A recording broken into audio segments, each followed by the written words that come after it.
Assalamualaikum warahmatullahi wabarakatuh. Perkenalkan, nama saya Siti Amalia Nursyadiah dari SMP Negeri 1 Ciminyak. Di sini saya akan mereview buku yang berjudul Mantapku Jiwa. Buku ini ditulis oleh Jerome Pauline Sijabat, diterbitkan pada tahun 2019 oleh PT Gramedia Pustaka Utama. Buku ini terdiri dari 206 halaman. Saya mereview buku ini dengan teknik AI. Yang pertama di sini ada alasan.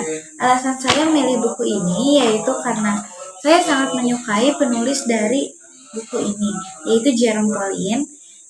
Karena buku ini menceritakan tentang kisah hidupnya, jadi saya tertarik untuk membaca. Lalu selanjutnya di sini ada isi. Jadi buku ini menceritakan tentang Jerome Pauline, seorang mahasiswa asal Indonesia yang berkuliah di salah satu univ terkenal di Jepang dengan beasiswa penuh.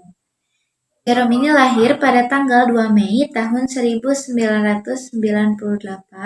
berdekatan dengan kerusuhan yang terjadi pada Mei tahun 1998 di Jakarta. Pada tahun 2004, Jerome dan keluarganya pindah dari Jakarta ke Surabaya. Nah, kebetulan pada saat itu, Jerome baru saja lulus TK dan naik ke kelas 1 SD.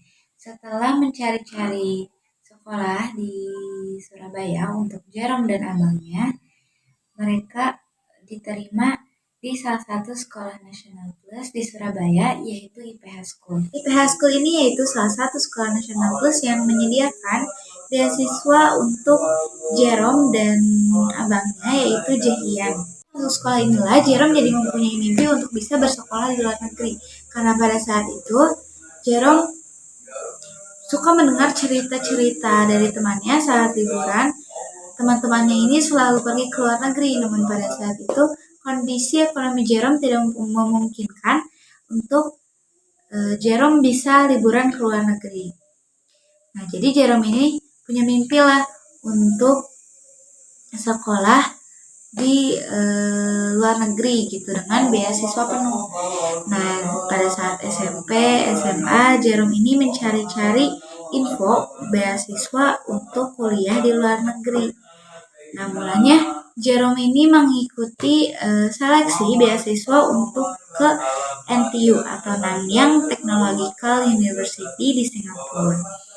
Nah, Jerome ini lulus seleksi dalam beasiswa tersebut, namun Jerome menolaknya karena pada saat itu Nanyang Technology University ini hanya bisa memberikan setengah beasiswanya kepada Jerome.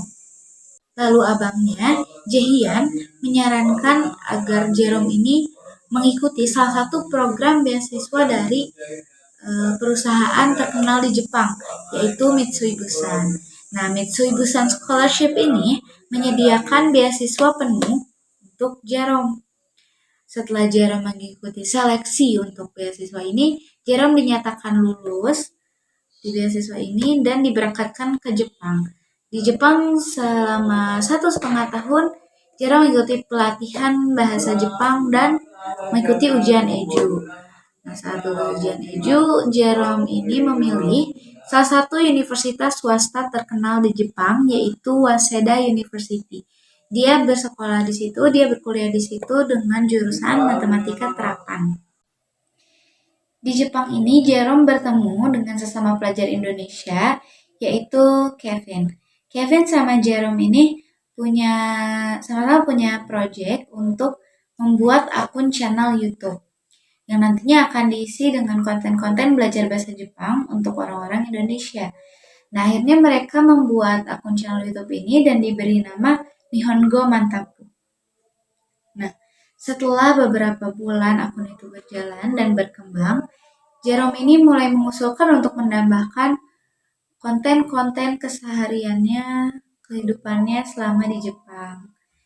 Nah, makin lama akun YouTube itu pun makin berkembang. Setelah beberapa bulan, Kevin memutuskan untuk keluar atau resign dari Nihongo Mantapku karena ada satu lain hal yang tidak bisa diberitahukan. Jerome melanjutkan akun channel YouTube Nihongo Mantapku itu sendiri. Namun dengan konsistensinya dalam membuat konten yang menarik, akhirnya Jerome pun berhasil mengurus akun tersebut hingga sukses sampai sekarang. Selanjutnya, terakhir di sini ada hikmah. Hikmah yang bisa kita ambil dari buku ini yaitu kita harus berusaha menggapai mimpi kita sekalipun mimpi kita itu terlihat mustahil. Karena jika kita terus berusaha dan berdoa, tidak akan ada yang mustahil.